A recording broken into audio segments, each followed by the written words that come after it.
in the town of Lunenburg down Nova Scotia way.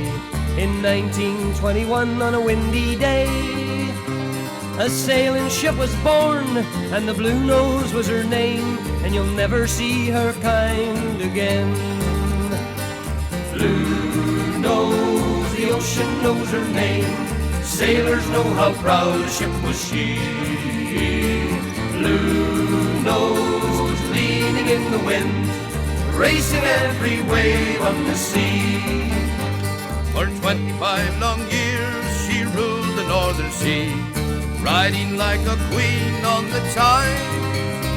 But in the Caribbean, one dark and stormy day, she ran upon a reef and died. Bluenose, the ocean knows her name, sailors know how proud a ship was she. Bluenose, leaning in the wind, racing every wave on the sea.